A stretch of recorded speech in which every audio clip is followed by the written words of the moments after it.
Welcome back to Spinning the Past. Today, it's all about socks, wool socks in particular. Some are machine made and some are hand knit.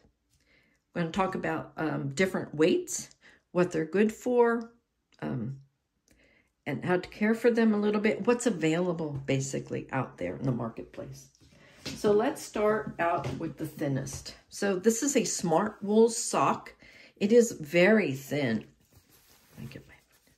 Very thin. Great for casual business. Keeps your feet warm. What you need for socks is that, especially in winter, something that is going to keep the moisture off your feet, and that dries quite quickly, because keeping your feet dry will help with the warmth as well. And it breathes. Nylon socks do not breathe, so they make your feet sweat, but this absorbs your sweat, allows your foot to breathe because this is a natural fabric. So there we go. And smart wool is hand washable. It's not hand washable. It's machine washable. I'm sorry. Machine made, machine washable. There we go. I want to show you that you will see on socks, this is pilling. This is just from abrasion, being in a shoe, walk, walk, walk, rub, rub, rub. So don't be concerned. This is just natural. This is what's going to happen. Okay, because you are using these socks and you're loving these socks, and we want them to get used so we can buy new ones. The next weight is, this is a sock weight. And I know there's a lot of people here who do fiber arts, you know this already, but we have a fair amount of people who are new to the channel, and they are doing outdoorsy kind of things, so they may not know. So I'm going over this for them. This is hand knit. So I want to show you what's different about the toe. If you see the toe here, you say, well, my foot doesn't look like that. That's kind of weird. But watch, when I actually put a toe in there, it rounds out. These are custom knitted by me. And so it's custom for the ball of my foot, the length of my foot, the toe shape I have, and the heel width. These I would hand wash, but again, they're all gonna pill because that's just the nature of wearing our socks in shoes, and it rubs. So this is, again, sock weight yarn, a wool sock. The next, this is a machine made. I want to show you the toe. So you can see the toe on this. You can see it's really round. However, unless your toes are exactly that shape, you can have extra. And then that just bunches up in your shoes, and then that rubs and rubs, so that's not very comfortable. But this is a washable wool. I'm not afraid to wear this, like in winter, under casual clothes for work. For winter, I'll put these on. These are great. Again, what do? They insulate your foot by keeping it dry at the same time. That's what we're looking for. Now let's get some thick socks. These would be what I use for outdoors, in my work boots, snow boots, these kind of socks. These are called rag wool. You may have heard rag wool. Rag wool just means when they plied it, one strand is one color and the other strand is another color. It's a fancy name for it. So you can see it's pretty bulky. Let's look at the toe of this. So they made the toe straight across. And unless you have toes that go straight across, you're going to have little ears like that. And this stuff, especially if you're going to be hiking, just beware. This stuff has to go somewhere in your shoe. So it might rub. So you may not want that. Another thing I wanted to talk about this is machine washable. I've done that. I never put my stuff in the dryer. And I put this on a wool cycle, FYI. So it's not going in hot water or anything. But this has added synthetics in it, which kind of makes it pretty indestructible.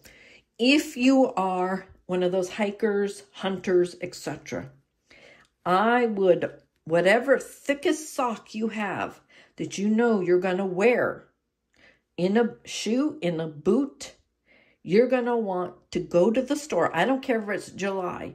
You're going to bring one of these and you're going to wear these as you try on and get the right size. Why is that? Because you need to have no rubbing. A boot that's too tight is just as bad as a boot that's too loose. You have to have that extra room. You might have to go up half a size or even a full size. And if they look at you funny because you got these super thick socks on, well, too bad. They're not the ones out there in sub-zero weather and will need to keep their feet all nice and dry and warm. Okay. Now here's a even thicker sock. This is from worsted weight wool. I had some leftover. I had made a sweater with this pattern, and I had leftover yarn, so I made these. Are custom. These I would hand wash and air dry flat. Again, because they are custom for me, the toe may look that way, but actually and you can't see it because my foot is different than my hand shape, but it fills it out, makes it nice and round there. And it's specifically the right width for the ball of my foot, the right width for my heel. So like anything that's custom is going to fit like a glove, except this is a sock. If you buy things that have color work in it like this, and they're stranded color work, note that this will not be stretchy. This part is stretchy, but this part is not stretchy. This, well, you live and learn, right? So this is really, really tight, especially here. I could barely get my heel into that. But that's a lesson I learned on how much the cables just suck everything in and it doesn't stretch out. Again, this is a worsted weight wool. I will wear this, and we have some sub-zero temps. I will wear this. Sometimes I wear them as bed socks, but this is a great time of year for that. Feet are toasty, toasty, warm, and dry. Now I've got one more sock. It's a knee-high sock, and this is also hand knitted. We can see the shape of my toe. You already got what my toe shape, and it says it's small, but look how much it stretches, right? We don't want extra. We want it to stretch and be taut and not have extra little bat wings or ears, as I call them, on that. So if I put my toe in here, there going to be no ears in there. It's going to be perfect around my toes. There's no extra ears that will bind and then rub on my foot. So this is a perfect fit here. You can see here, I put in a pattern. The great thing about learning to do hand socks is that the size is the limit. Whatever you need that size to be, you can knit it that. Because we do measurements before we knit. We do a couple of calculations, and then that'll be great. So if you have a thicker ankle, definitely you could add on stitches. Definitely get it as thick as you need it. If you've got a hefty calf, you can do that there. I thought this is nice, this fold over. This is actually a kilt sock, kilt sock. So knee-high. I'm sorry, can't see it too much.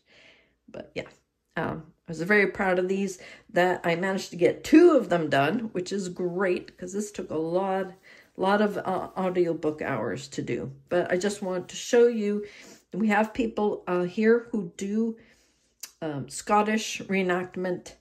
You can custom make, this is what a custom made kilt hose would look like. Okay, this again, it does not go in any washer. It just gets soaked, wrung out, rinsed, and then wrung out and then dried flat. That's it.